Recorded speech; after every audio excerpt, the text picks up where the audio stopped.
Olá, boa tarde. Mais um dia que estamos aqui reunidos para o estudo do Livro dos Espíritos, o livro de Allan Kardec, livro escrito em 1860.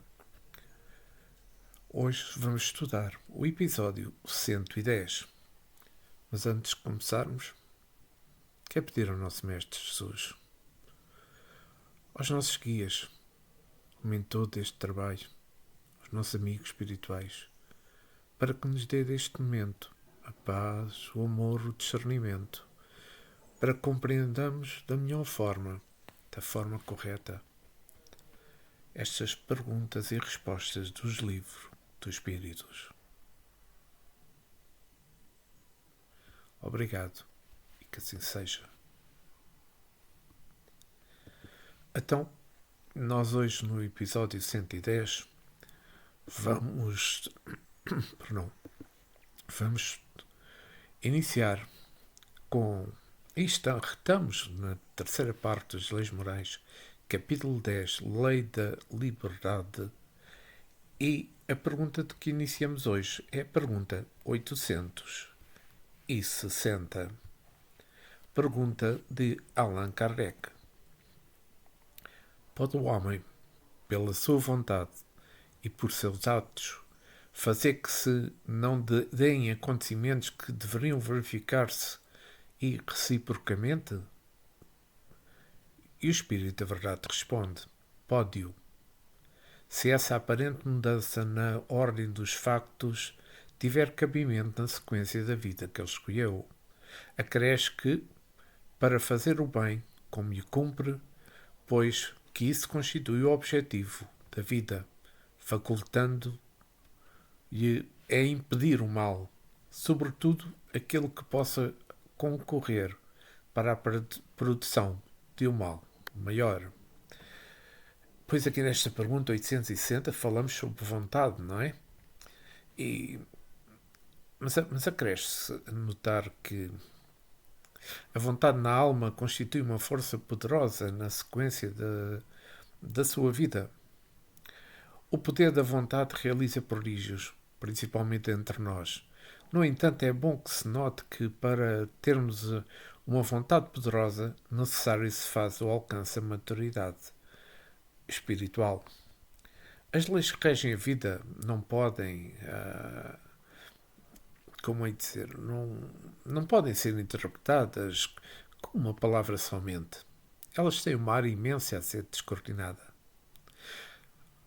E aqui eis porque muitos se enganam, querendo mostrar a lei de Deus em um simples livro que apenas copia a natureza, sem que a verdade esteja nele totalmente. Um livro que, o melhor que seja, nos mostra uma simples claridade da lei vigente e vibrante em todos os reinos. Não devemos merecer. Estamos caminhando para a espiritualidade maior. E essa caminhada se faz passo a passo. Deus não tem pressa, como todos sabemos, mas nunca para. E os nossos olhos, tanto de encarnados quanto os fora da carne, vão se abrindo de frente à verdade, pelos processos do tempo e espaço, que é a ação de Deus para, como que nos acordando para os cumprimentos dos nossos deveres. O Espiritismo não tem a pretensão, e nunca teve, de revelar todas as leis, de fazer o homem conhecer a verdade total. Mas porque não é essa a finalidade. O que ela pode fazer, o Espiritismo, o que ele pode fazer, ou chamada doutrina dos Espíritos, como muitos dizem, o que ela pode fazer e se encontrando fazendo é gradativamente nos mostrar que podemos suportar pelos meios de que se expõe e pela vontade de Deus. O ser humano, pela sua vontade, pode mudar muita coisa nas linhas do destino, e a vida que levamos, mesmo no mundo espiritual, como chegam nos relatos, é cheia de mudanças que a vontade pode fazer. Mas, entretanto, essa vontade somente encontra apoio para o que ela realiza. nas experiências acumuladas, o que quer dizer na maturidade espiritual. Todos sabemos que uma alma primitiva, por exemplo, nada pode fazer com a sua vontade, apenas seguir o bem. Aquele caminho que o espírito iluminado nos mostra, por já ter colhido nas suas vidas sucessivas um celeiro de advertências e milhares de anos lutando, os infortúnios e as dores, como lições duras, porque somente assim pode o espírito iluminar a consciência, expandir o coração. A vontade naquele que não tem experiências colhidas em muitas vidas, de nada vale. Porque não sabe usá-la. Nem sabe escolher os seus próprios caminhos. Então, nós podemos conhecer melhor o que é verdade, notando como uma experiência. O que fazem os cientistas quando enviam uma nave para o espaço, por exemplo. Depois de que ela voa, digamos assim, milhares e milhares de quilómetros, aí se faz a correção da sua rota. Agora, comparando, assim é a alma. A sua correção de sua rota é feita de milhares de reencarnações. Somente depois que a nave humana sai para os caminhos do bem. E que giro, não é? É que no Espiritismo, ou seja, o Espiritismo que não tem bases para as reformas dos seus costumes, as mudanças são aparentes. Elas se processam apenas externamente, sem nenhum motivo interno. É necessária a teoria para com o tempo aparecer a prática. A vontade cresce com o tempo. Não existem outros meios e ninguém foi criado diferente do outro. Todos somos iguais. Na igualdade e que as leis mostram, porque Deus, sendo Pai de todas as criaturas, pelo seu amor não iria criar espíritos diferentes entre si.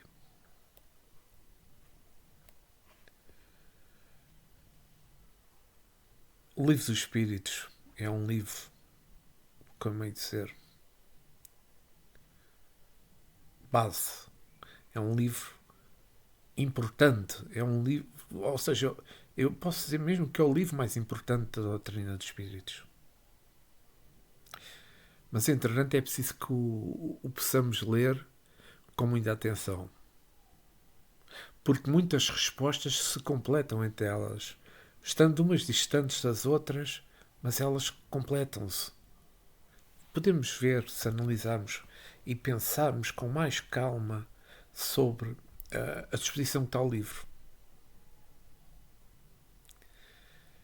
Paulo fala a Tito, no capítulo 1, versículo 14, e não se ocupem com fábulas judaicas, nem com mandamentos de homens desviados da verdade. Por verdade, por verdade. Então, vamos continuar. Estamos sobre o tema fatalidade e vamos para a pergunta 861. Ao escolher a sua existência, o espírito daquele que comete um assassínio sabia que viria a ser assassino? E que pergunta tão importante Allan Kardec. E as respostas do espírito da verdade é direta. Não.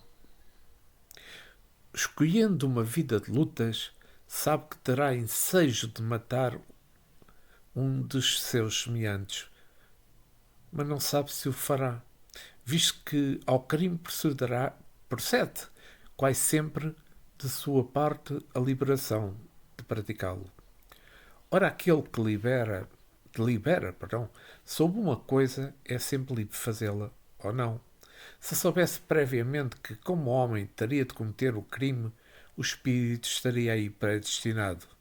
Fiquei, porém, sabendo que a ninguém não há predestinado ao crime e que todo o crime, como qualquer outro ato, resulta da vontade e do livre-arbítrio. Demais, sempre confundis duas coisas muito distantes: os sucessos materiais e os atos da vida moral.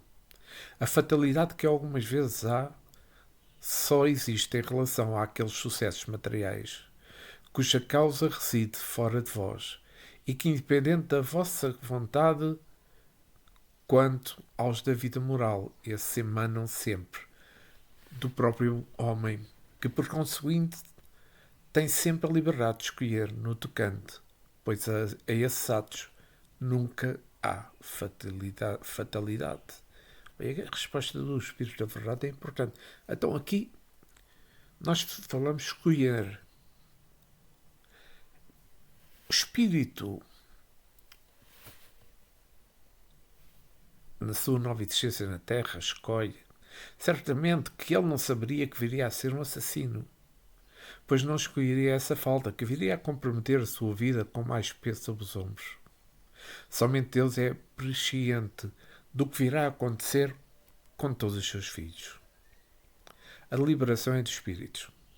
Eles têm livre escolha nos seus momentos de decisões, mas Deus sabe sempre antecipadamente o que ele irá escolher. Por exemplo, os espíritos angélicos, fazendo uma retrospectiva das suas vidas passadas, recorram todos os factos.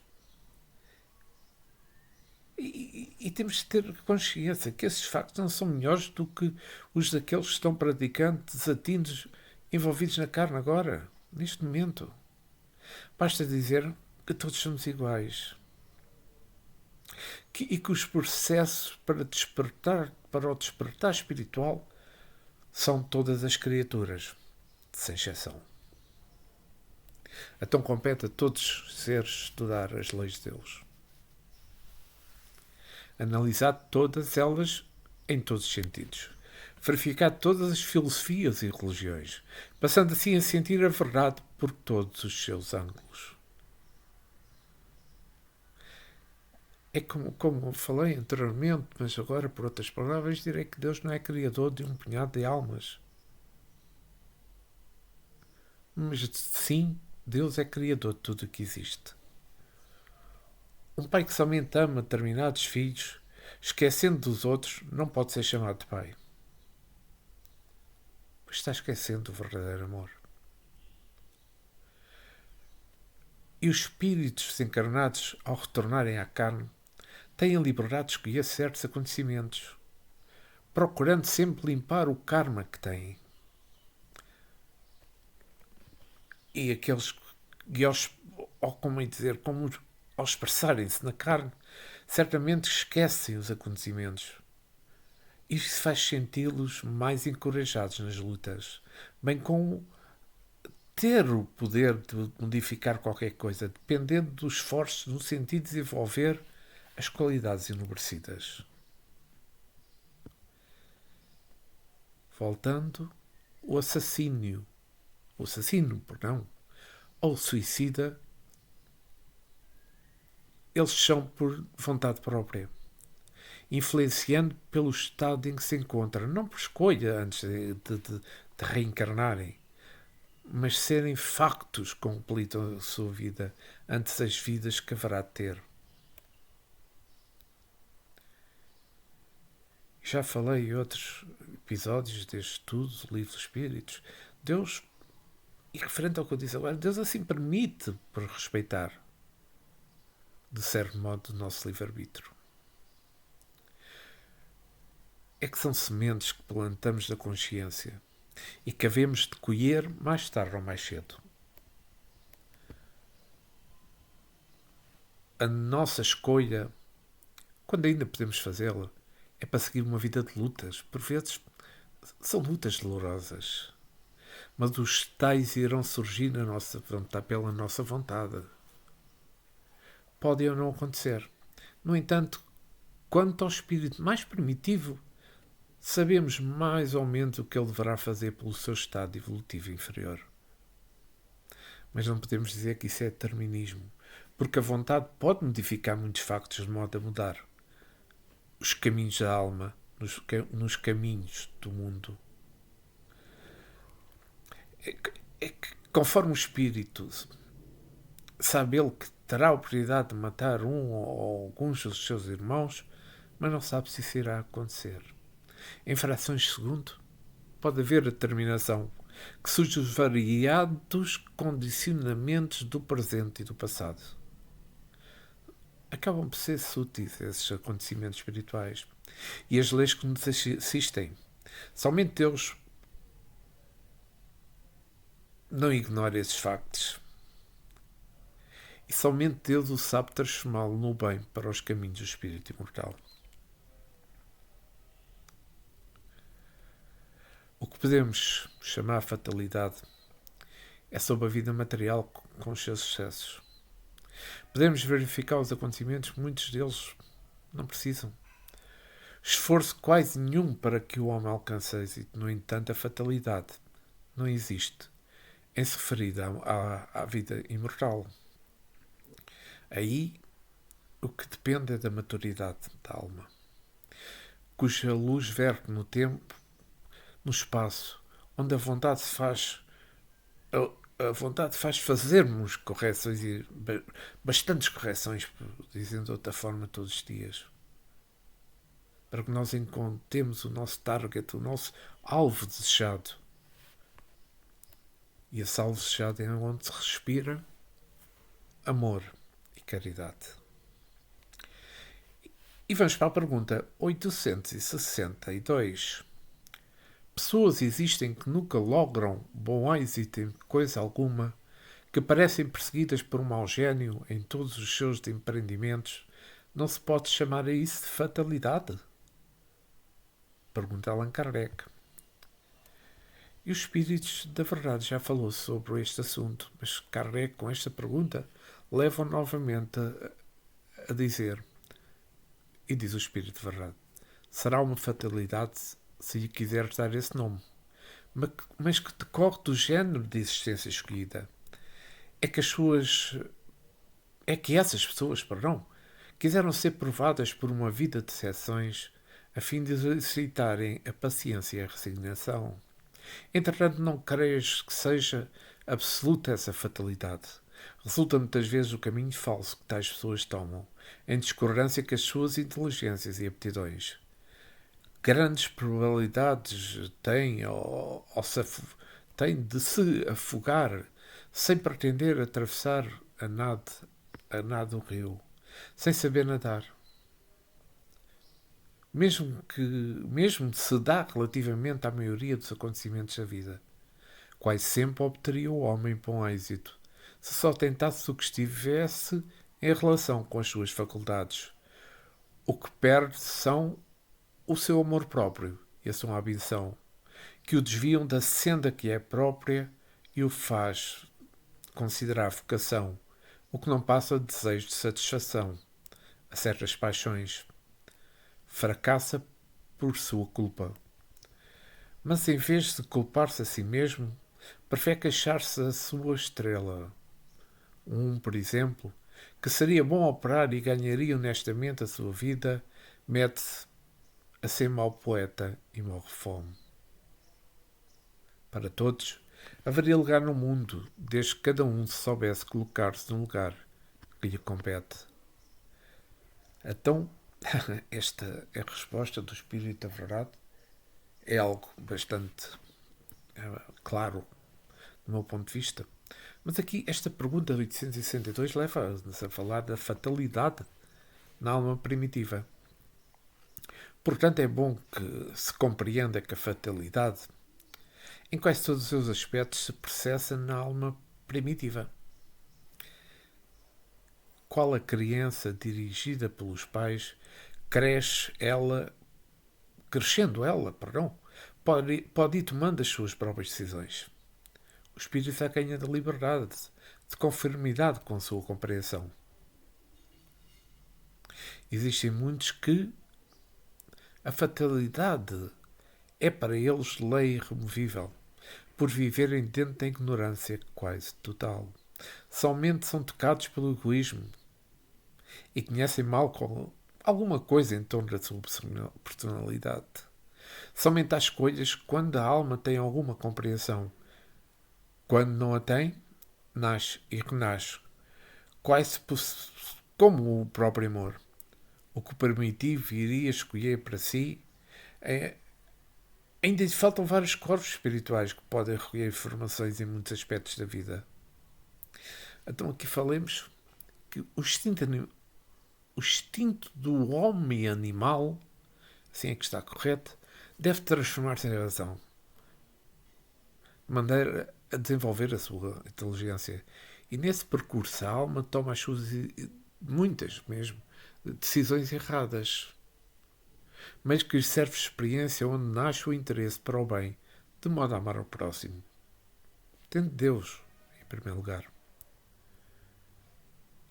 E também sabemos que o espírito que nunca passa diretamente do que o espírito nunca passa diretamente do primitivismo, para a iluminação, sem os desequilíbrios que correspondem aos testemunhos. O que achamos de mal é para compreender o valor no bem. Então temos de meditar bastante nas leis do amor, para que nós possamos compreender o destino das almas em marcha para o Criador. Eu recordo uma coisa, que os ditos escolhidos aos quais o Evangelho faz referência são espíritos que passaram por todos os testemunhos para chegar à intimidade de viverem como os anjos. A sua bagagem lhe forneceu experiências fecundas. Se os espíritos angélicos são escolhidos, é porque eles aprenderam no desenrolar do tempo todas as leis e as vivem em todos os momentos da vida. A lei da justiça não erra. Onde nós estivermos, receberemos aquilo a que fizermos jus.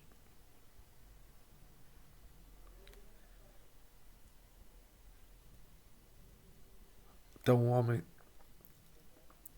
por vezes se perde na ambição, no amor próprio. Mas porque sente ele ambição e amor próprio.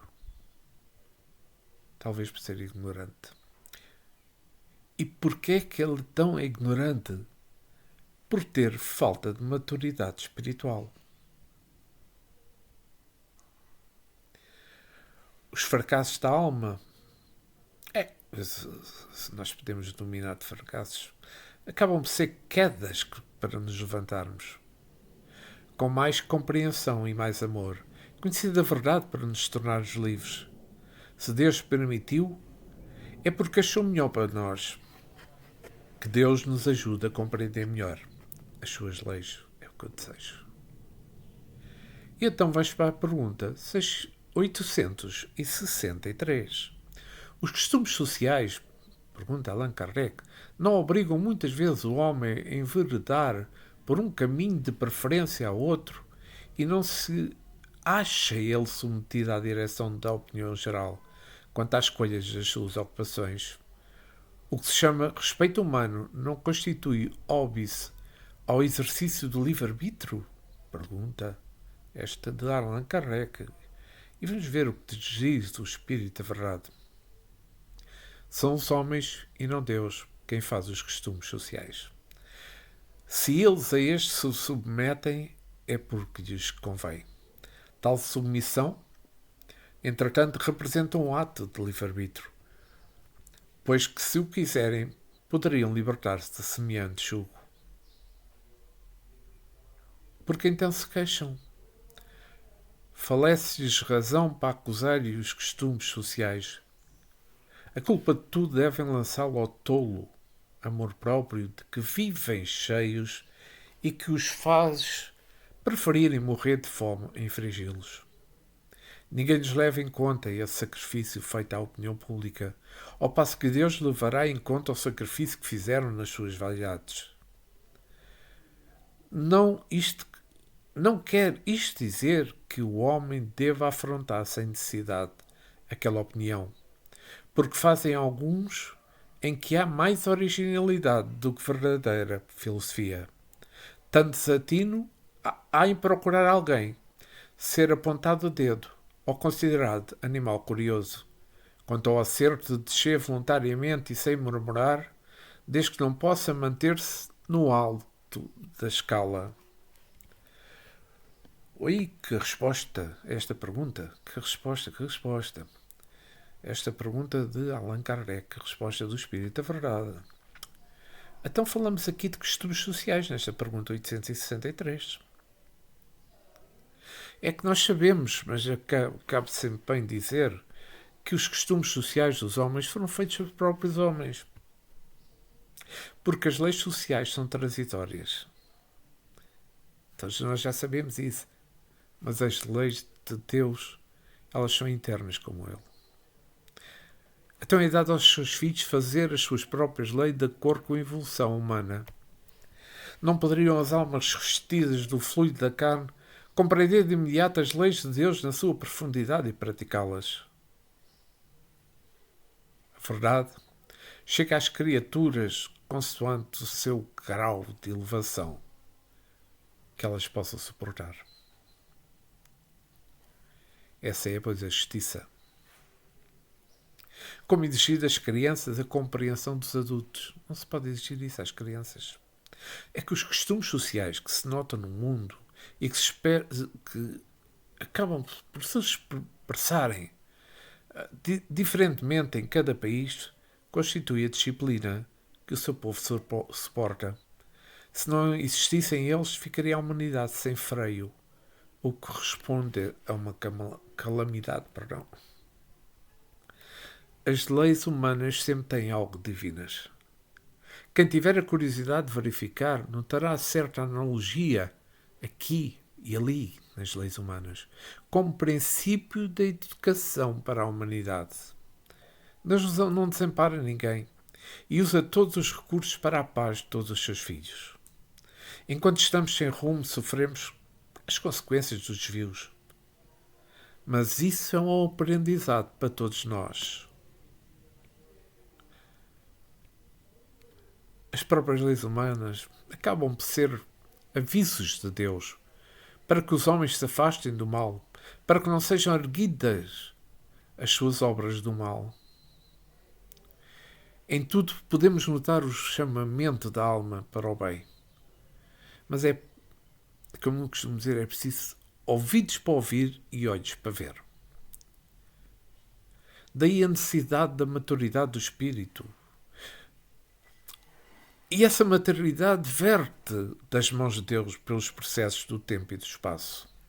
O homem obediente às leis humanas já está a caminho da sua paz interior. E depois passa a conhecer melhor as leis imutáveis de Deus. São os homens que fazem as suas próprias leis. Bem o sabemos, mas tudo inspirado também pelos benfeitores da eternidade, porque, diz o apóstolo, tudo vem do Senhor. Nós, aqui na Terra, e podemos ver por tudo aquilo que nos rodeia, pelas guerras, pelos genocídios, pela fome, entre outras coisas, somos ainda carentes de disciplina, somos ainda carentes de educação. Somente depois poderemos sentir um amor e vivê-lo. E é somente o tempo que nos mostra que devemos amar a Deus em todas as coisas e sobre todas as coisas. E quando se fala do amor ao próximo, esse amor ao próximo só surge. E é uma consequência do amor de Deus. O homem sente-se feliz por ter o livre-arbítrio de fazer as suas próprias leis, porque elas dão um certo resultado. Repito, certo resultado, e com o tempo passam a condicionar as almas vestidas da carne, nos princípios do bem e no respeito pelos outros.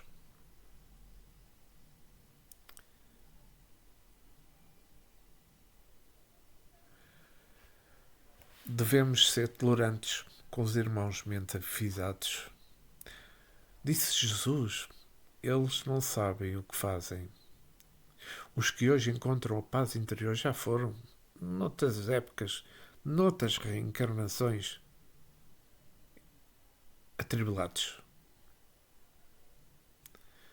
Uma coisa é verdade que eu aprendi com o Espiritismo. ninguém se perde. Pois todos somos filhos de Deus. E todos, sem exceção, iremos encontrar a esperança para a conquista do céu eterno, para que o céu exterior se apresente como uma expressão da divindade na consciência e no coração. E vamos para a pergunta 804. Relembre, estamos na terceira parte das Leis Morais, capítulo 10 da Lei da Liberdade, e estamos sobre o tema fatalidade. Pergunta 864. Assim como há pessoas a quem a sorte em tudo é contrária, outras parecem favorecidas por ela, pois que tudo lhes sai bem, a que atribuir isso? Pergunta Allan Kardec. O Espírito da Verdade responde: de ordinário, é que essas pessoas sabem conduzir-se melhor nas suas empresas, mas também pode ser um género de prova. O bom êxito as embriaga. Fiam-se no seu destino e muitas vezes pagam mais tarde esse bom êxito, mediante reveses cruéis, que a prudência as teria feito evitar. Opa! Então, aqui nesta pergunta 874 falamos de pessoas favorecidas. Então, o que nos explica o Espiritismo é que as pessoas favorecidas no mundo, pelos bens materiais e mesmo para a família e ordem, não são beneficiárias por Deus, enquanto outras são esquecidas. Somente a reencarnação. A reencarnação pode explicar essas anomalias no destino. Mas em muitos casos, essas pessoas estão a ser testadas com o fim de aprender as leis de Deus. Alguns dos desfavorecidos, acham que os que não são parecem preguiçosos. Ou então não são dotados de inteligência para ganhar a vida com mais facilidade. Os próprios factos desmentem isso. Por existir criaturas de pouca inteligência, bem aquinhoados de bens materiais, e outras que não usaram a inteligência para adquirir os bens materiais, como, por exemplo, fortunas entregues a eles pelos processos de jogo que bem conhecemos. Há uma coisa também que aprendi, é que a riqueza não constitui felicidade. Apesar de eu não ser rico, mas acho que a riqueza é uma porta que poderá levar o seu dono para as estâncias de luz. A lei da reencarnação pode mudar as pessoas de posição quantas vezes for permitido por Deus.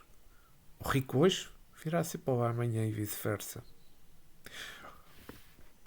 Eu acho que o melhor que temos é que tirar o proveito educativo nas mudanças que Deus faz com os seus filhos.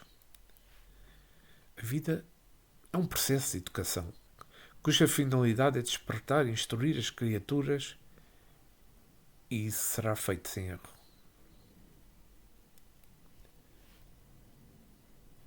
O homem que hoje sabe conduzir melhor as suas empresas é aquele que já tem experiência de outras vidas. O que não as tem deve adquiri-las, por vezes, com sofrimento e dificuldades sem conta. Ninguém evolui por simples passo mágica, nem com uma simples bênção. Toda a companhia boa é útil, como todas as fontes de educação são notáveis. No entanto, somente a própria pessoa pode andar em busca da felicidade. A afirmação de que ninguém evolui ninguém é certíssima, porém, todos precisamos uns dos outros. Como aquele sirineu que ajudou o Cristo a levantar a sua cruz. E o próprio Mestre aceitou a ajuda para nos dar o exemplo de humildade e de interesse para a fraternidade e companheirismo. Mas sem a decisão que parte da própria pessoa, nada poderá ser feito. pensemos e acreditemos também, mas fechamos, é que Deus nos dá tudo.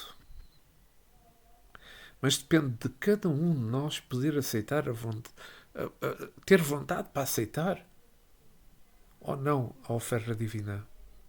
Depois voltamos para Deus, devemos conquistar a nossa paz de consciência. Então pensemos assim, como falei há bocado do que se passa no mundo, nós estamos nesta época por necessidade evolutiva.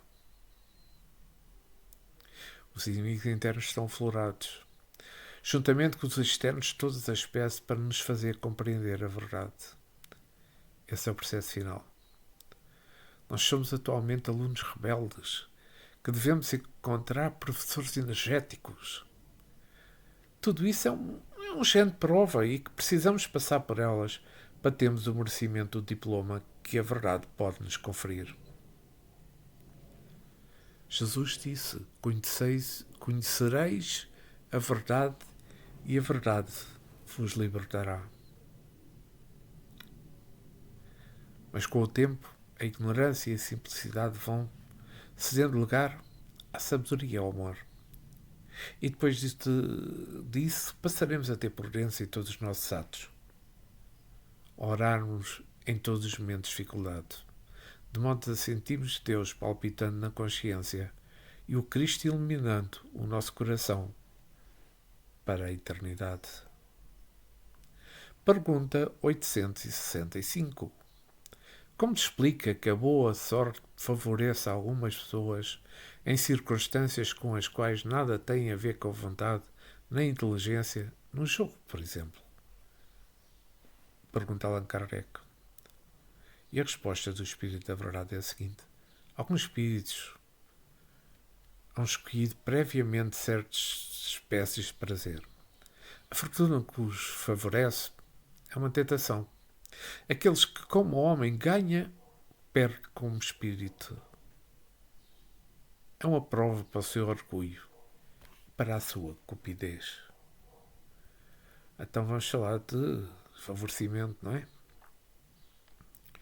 Nós sabemos já, mas eu volto a falar, que a lei que regula a reencarnação dá afeições diferentes às vidas sucessivas, compondo regras, facilitando a conhecimentos, de maneira a possibilitar o aprendizado das almas no seu caminho de evolução espiritual. De certa forma, ninguém perde nada nas linhas de educação espiritual.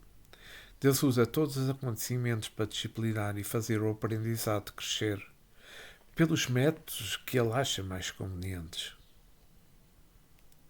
Então o espírito, ao tomar o corpo da carne, ou seja, ao reencarnar, certamente precisa de um esquema, assim como é preciso uma planta do arquiteto para fazer-se um edifício e os cuidados de pessoas que entendam de construção. A mesma coisa se dá no plano espiritual.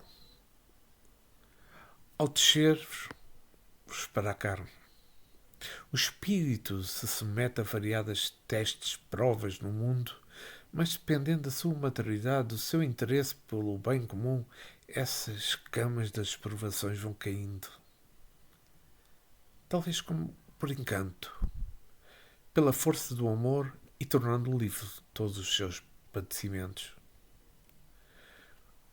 O espírito pode pedir essa ou aquela modalidade de vida, mas nem sempre é acontecido. Deus não põe fardos pesados em ombros frágeis. Para tanto, há instrutores espirituais, vigiando todos os processos da reencarnação. Que assim não fora, seria terrível. Uma terrível desarmonia. Quase todos os espíritos que reencarnam não sabem o que querer.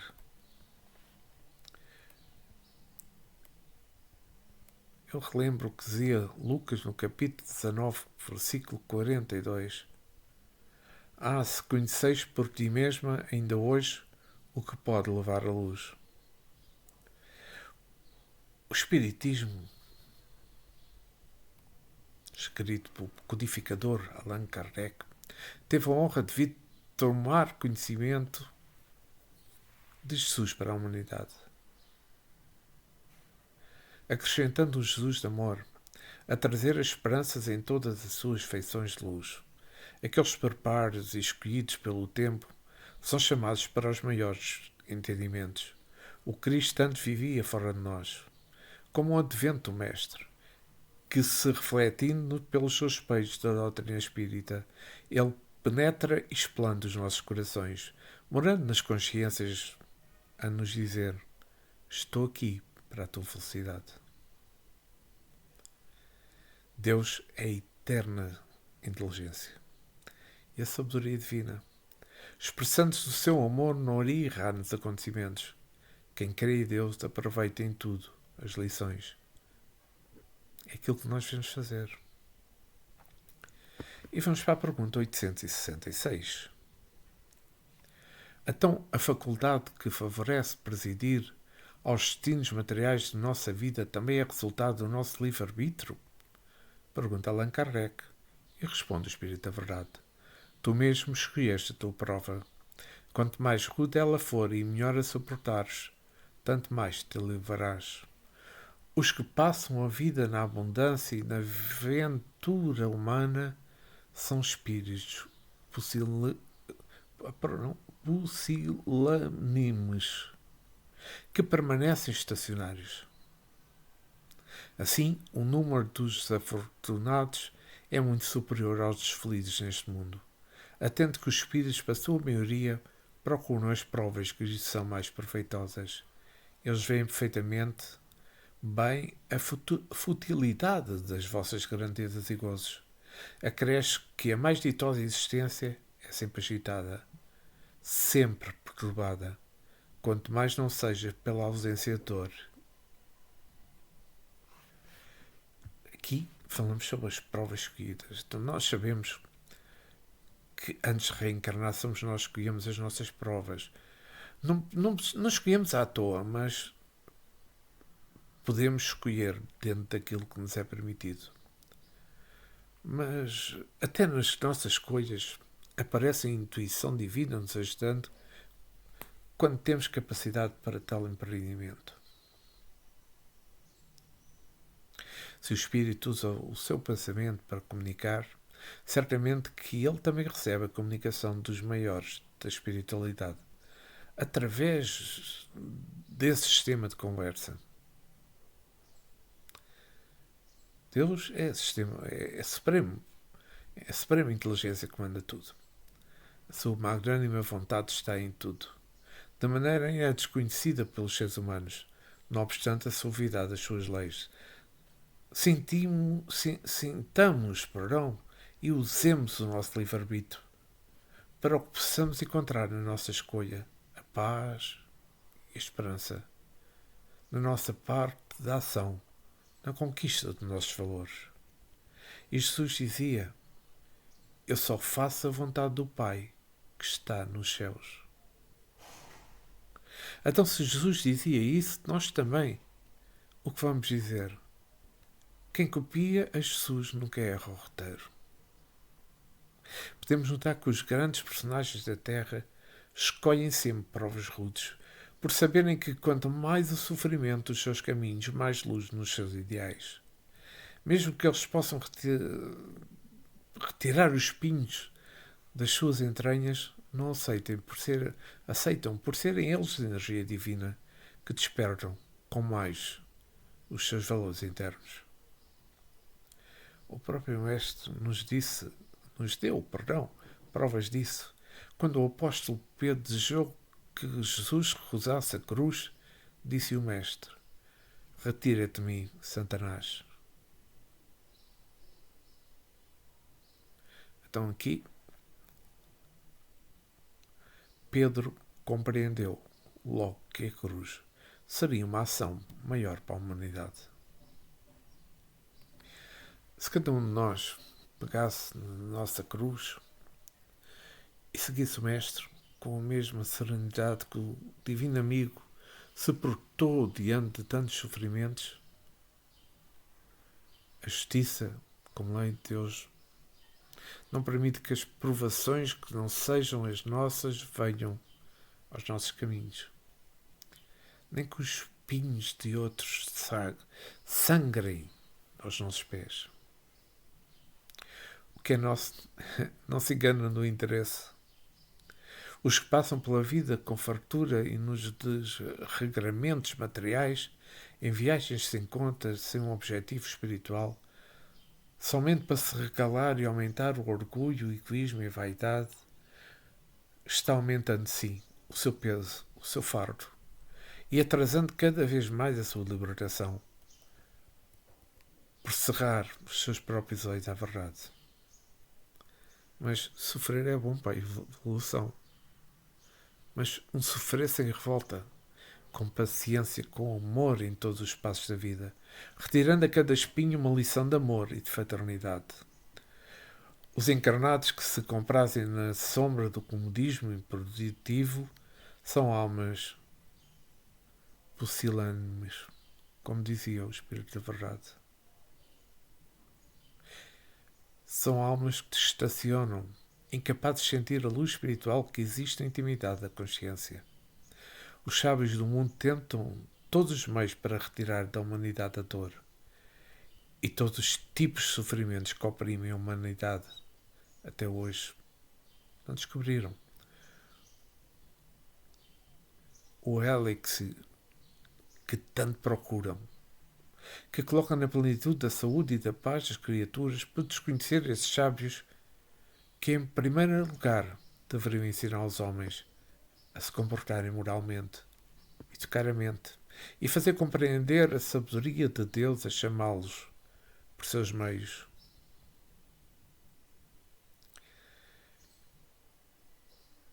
João, posto no capítulo 10, versículo 9, quando ele registou o que ouviu de Jesus, Jesus disse: eu sou a porta.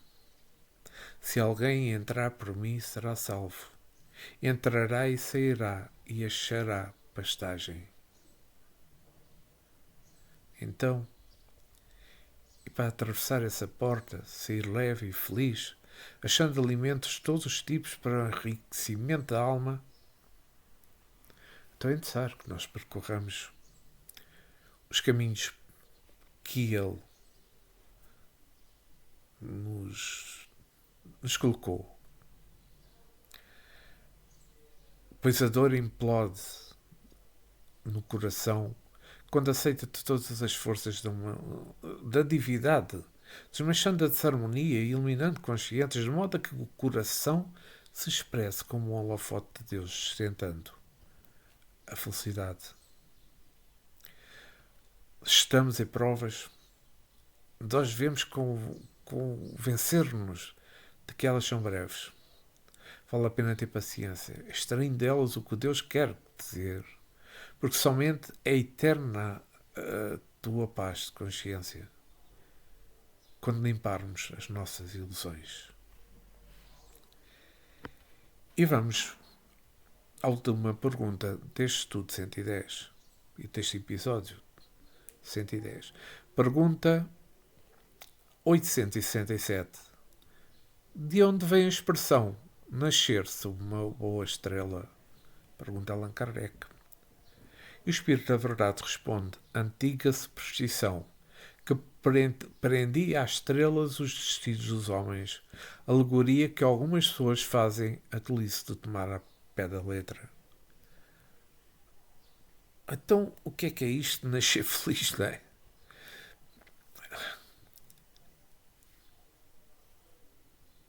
Deus tem tudo para dar a nós, seus filhos. Não obstante, essa doação é pela lei da justiça, que tem as mãos sábias e saber onde doar. Quando alguém julga que outra pessoa se encontra em bem-estar permanente, pensa que ela nasceu bafejada pelas estrelas e que a sorte a escolheu, e dando o prémio da felicidade, dos bens materiais e dos dons da alma, tudo nela é luz. De facto, existem tais pessoas, mais ou menos felizes. Entretanto, o que usufruem não foi doações sem merecimento. A reencarnação vem explicando esses acontecimentos porque a justiça não erra as pessoas que merecem. O que recebe fez jus à dávida provinda da luz. Verdadeiramente, a crença na boa estrela é uma superstição, como diz o Espírito da Verdade. Mas dentro dela está a verdade brilhante, pois todas as estrelas, espíritos iluminados, por outras palavras, iluminam os missionários da verdade. Eles ajudam. Bastar o rebanho da terra. Nunca faltaram ao mundo os pastores que sempre dirigiram o rebanho humano para o bem da humanidade. Nunca faltaram livros educativos para a humanidade. Nunca faltam para os povos exemplos dignificantes que levam o amor e a caridade de espíritos que passam pela vida enfrentando sofrimentos, escárnio, recebendo pedradas, infortúnios, mas que, mesmo assim, não desmorecem os caminhos que percorrem. Essas mesmas superstições cederam lugar à verdade, porque somente o tempo vem preparando os povos para receber as luzes mais acentuadas. A verdade, como todos sabemos, é graduada de acordo com a evolução das almas. Então vejamos, se o Sol nos aquece a todos, se ele não estivesse impedimento para os seus raios, então poderia acabar rapidamente com a vida física na humanidade. Mas como eles são regulados para a natureza, a vida se encontra com abundância. E os seus raios, em vez de matarem, dão vida. Diante de todos estes acontecimentos, para que a vida na Terra se expresse na grandeza que ela é, temos de agradecer a Deus por Ele ser o maior de todos os espíritos, que referindo ao mundo que habitamos, encarnados e desencarnados.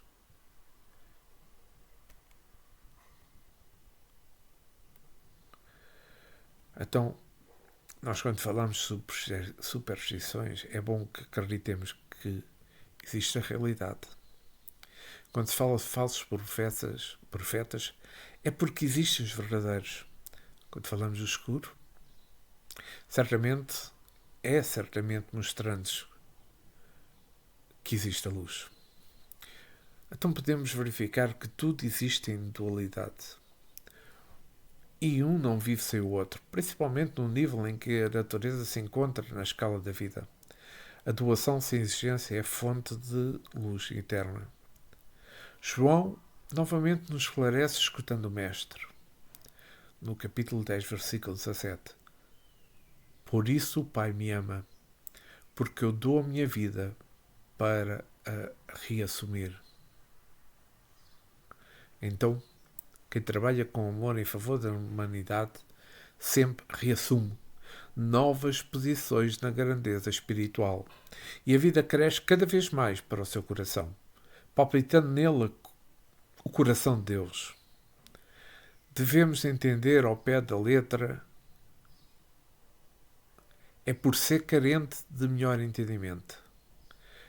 Nós esperemos que ele chegará lá e com o tempo irá entender o Espírito e a verdade. Somos todos iguais, feitos para o mesmo destino e acertados em direção do amor, amando dentro da felicidade que Deus criou para todos nós. Jesus é o nosso Mestre e será sempre o nosso Pastor. E ficamos hoje para a pergunta 867. Mas antes, quero agradecer ao nosso Mestre, Jesus, nosso irmão maior, por este momento que nos proporcionou e que eu espero que tenha sido de entendimento para todos nós. Eu que falei, que li e vós que escutais. Jesus permanece sempre connosco, agora e sempre. E que assim seja. Obrigado por terem estado comigo neste episódio 110 do estudo do Livro dos Espíritos. Muita paz, muito amor e até para a semana.